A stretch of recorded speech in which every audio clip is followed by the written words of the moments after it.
Hey guys, ताज़ा खबरों के लिए लाल बटन दबाकर सब्सक्राइब करें और तुरंत खबर पाने के लिए घंटी के बटन को दबाएं। सी बाफना ज्वेलर्स, जहां विश्वास की परंपरा है। नमस्कार, मैं हूं आनंद शर्मा और आप देख रहे हैं इंडिया आप तक समाचार।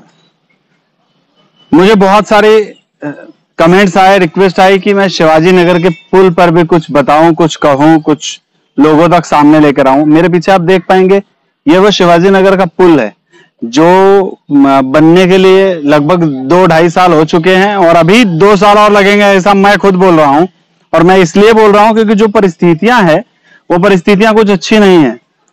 आपस में एक दूसरे से बैर, कंपटीशन, एक दूसरे को नीचे दिखाना, ये सब जलगांव की राजनीति की अब रीत हो गई है और इस वजह से जलगांव का विकास जो है वो पूरे गड्ढे में चला गया।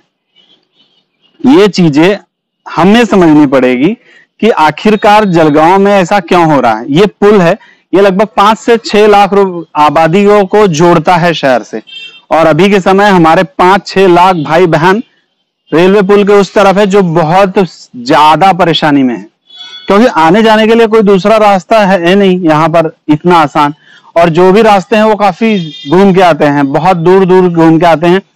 मतलब अगर आपको 2 लीटर पेट्रोल दिन भर में लग रहा हो तो आपको 10 लीटर पेट्रोल लगेगा, यानी 5 गुना ज्यादा लगेगा। 1 दिन की जगह 5 दिन की जगह आदमी एक ही दिन में परेशान हो जाएगा।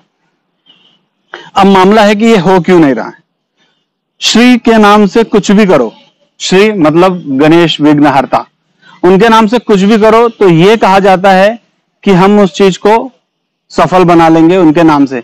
श्री इंफ्रास्ट्रक्चर, इनको ये जो यहां बनाने का टेंडर दिया गया है, तो अभी तो इन श्री के नाम से बहुत सारे विघ्न ही आ रहे हैं इसके अंदर, तो हम लोग जरा कंफ्यूज हो चुके हैं कि श्री के नाम से ऐसे कंफ्यूजन क्यों हो रहे हैं और इतने लेट क्यों हो रहे हैं। जिन महोदय का ये है श्री इंफ्रास्ट्रक्चर, वो चाहे तो साहब आपको ऐसे भी पूरा पुल बना के दे सकते हैं।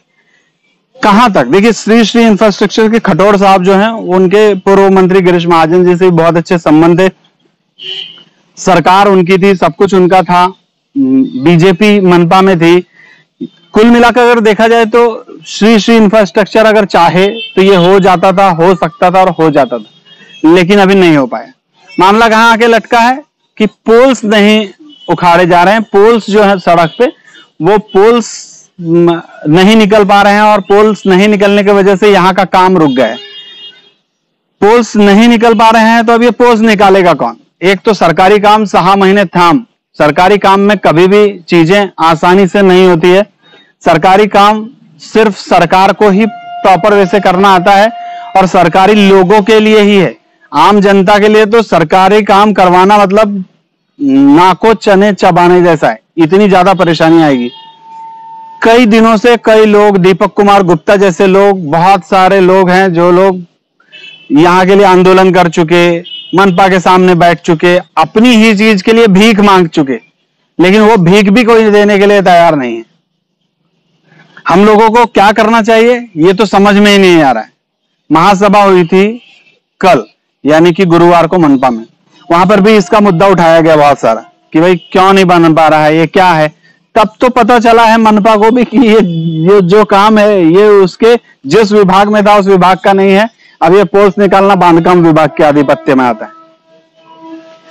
खुद मनपा के लोगों को ये नहीं पता है कि काम कौन करेगा, करवाएगा कौन, तो किसे दोष दे देंगे आप? कॉन्ट्रैक्टर को दोष दे देंगे, उसका कोई फायदा नहीं है। स्वयं को ये सोचना पड़ेगा कि हम लोग क्या करें और क्या नहीं करें। मैं तो आप लोगों को ये बोलना चाहूंगा, चुनाव के समय में 500-500 रुपए और 1000-1000 रुपए में जो लोग बिक जाते हैं उनको कुछ बोलने की राइट्स भी नहीं रहता है।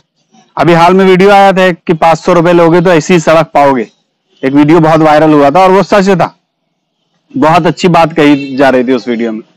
अभी आप लोगों ने जिनको चुना है उनमें से राजू मामा बोड़े विधायक हैं, इस पुल के उस तरफ उनको वोट देने वाले लगभग 2 लाख लोग रहते।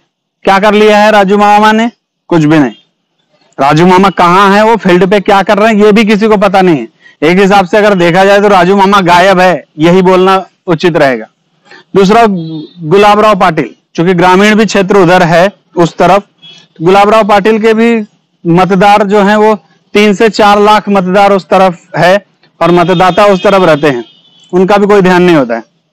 गुलाबराव पाटिल के लिए चुटकियों का काम है कि ये काम करवा सकते हैं, सत्ता में है, सभी चीज उनके साथ में है, पावर्स उनके पास है, तो फिर क्यों नहीं हो पा रहा है। मनपा ये अब शिवसेना के ताबे में चली गई, उनके पास चली गई, पहले बीजेपी के पास थी।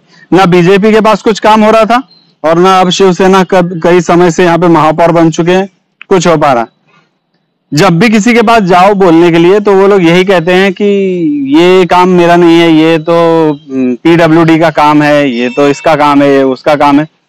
कोई जिम्मेदारी नहीं लेता है, कोई जिम्मेदारी से काम करना नहीं चाहता है। दीपक कुमार गुप्ता 15 तारीख को काले फीते बांधकर जिलाधिकारी कार्यालय में ध्वजारोहण करने की बातें कर रहे हैं। अब वो कितना सक्सेस होता है ये तो पता नहीं, लेकिन इसी पुल के लिए हो रहा है। आप देख पा रहे होंगे मेरे पीछे कि किस तरीके से पुल जो है वो बनाया जा रहा है। आधा अधूरा पुल पिछले 2 सालों से इंतजार कर रहा है कि कब इसको पूरा किया जा सकेगा। देखना है कि ये पूरा कब होता है। और मैं आप लोगों को कहूंगा कि आप लोग अपनी ताकत को पहचानिए। आपके पास मतदान की बहुत बड़ी ताकत है, अपने मत को बेचिए मत। जो आपका चुनाव का अधिकार है उसको आप लोग व्यर्थ मत जाने दीजिए। ऐसे लोगों को चुन के मत लाइए जो आपका काम नहीं करते हैं। किससे डरते हैं आप, क्यों डरते हैं? आपको न डरना चाहिए न बिकना चाहिए, अपने अधिकारों के लिए लड़ना चाहिए और आपका अधिकार है। किस तरीके से आप लोग जी रहे होंगे, मैं तो वहां से यहां आने में, टावर चौक से यहां आने में परेशान हो गया। आप लोग तो रोजाना अपने घर जाते हैं, किस तरीके से कितना घूम के जाना पड़ता होगा। मैं पूरे जलगांव वालों की तरफ से आप सभी से माफी चाहता हूं कि हम लोग जो हैं वो किसी गलत व्यक्ति को चुन कर ले आए हैं, गलत सत्ता बैठा दिए हैं, जिस वजह से ये सारी परेशानियां हो रही है। और आपकी बार चुनाव आएगा तो याद रखिए, मैं फिर से आपको याद दिलाऊंगा उस चुनाव के वक्त कि आपकी बार ऐसी गलती मत कीजिएगा। भले ही कोई नया आदमी हो उसको चुनाव दे दीजिए, वोट दे दीजिएगा, लेकिन ये जो पुराने लोग हैं जो आपको पिछले कई सालों से बेवकूफ बनाते रहे हैं, इनके हाथों बेवकूफ मत बनिएगा। हालांकि मुझे पता है मेरी बातों को कुछ असर नहीं होगा, जब चुनाव आएगा तो आप लोग वही करेंगे जो सालों से करते आए हैं, लेकिन फिर भी मेरा काम है आपको बताना, जागृत करना, और मैं वो करता ही रहूंगा। फिलहाल के लिए आनंद को दीजिए इजाजत। जैसे ही नई खबर कुछ यहाँ से मिलती है तो मैं जरूर आपके सामने आऊंगा।